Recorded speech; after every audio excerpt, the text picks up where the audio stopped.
unemployment. See a lot of young graduates out there, no job, no capital to do business and all. You see batches of what they call youth corpers, as in like passing out, and at the end of everything, when they pass out, no employment. You have to struggle, and the economy is not even supportive enough. Our government is not even creating an avenue. They're not creating the society where we can operate without their help. And there is no help anyway. I think as youths, we're just on our own.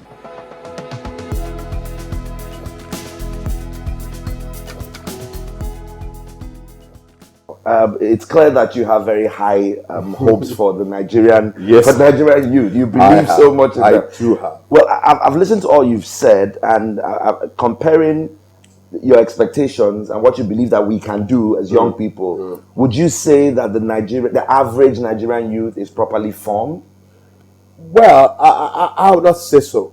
Like the average Nigerian young person not properly formed, and the reason it's so far. We're all guilty of it. I'm a parent too, and we over parent our children. Let me put it this way: there is so much over dependence on parents. Only in Nigeria will you see a 35, 40-year-old person sitting with his parents.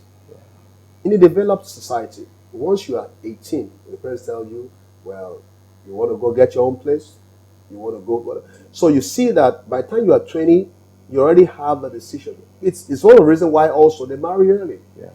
And when you marry early, you can raise up a family and get the thing over with. In Nigeria, you don't get to marry until you are 40-something because you live with your parents until you are 42.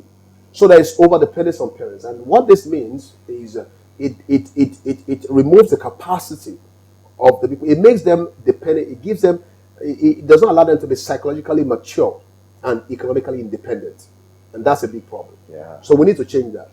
Okay? And I think it's also part of our culture. Okay? We just want to mother everybody. We just want to be around everybody. It really doesn't help.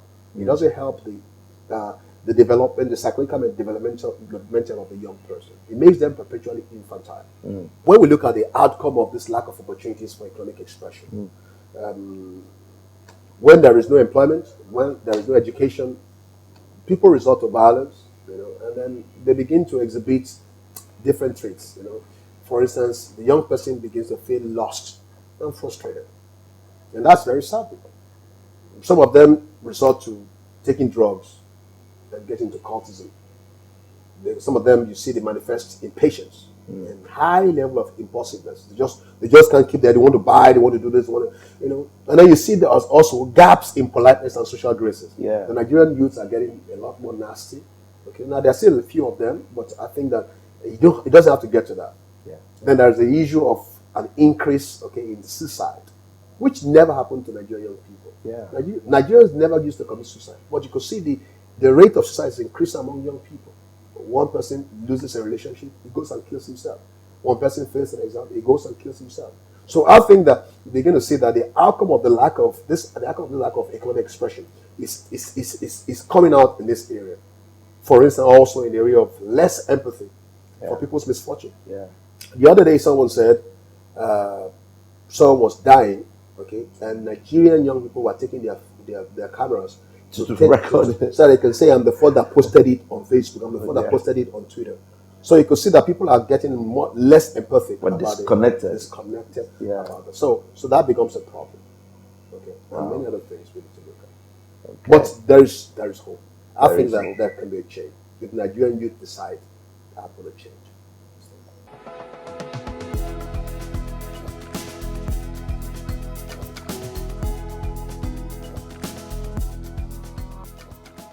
This is the computer age.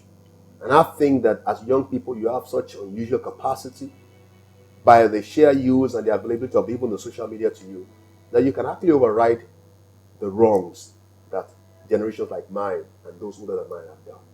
You have the capacity to be the evergreen characters for the times to come. You have a right to live the life you want to live. Stop rebelling against society. It doesn't change anything. Say to yourself, I'm going to rediscover my significance in God. Whatever I have lost, I'll regain. I lost my parents and everything good when I was a youth. But today I can say to you, I've regained everything. because of the grace and the mercy of God. So you also find your way into Christ and find grace and strength in Christ.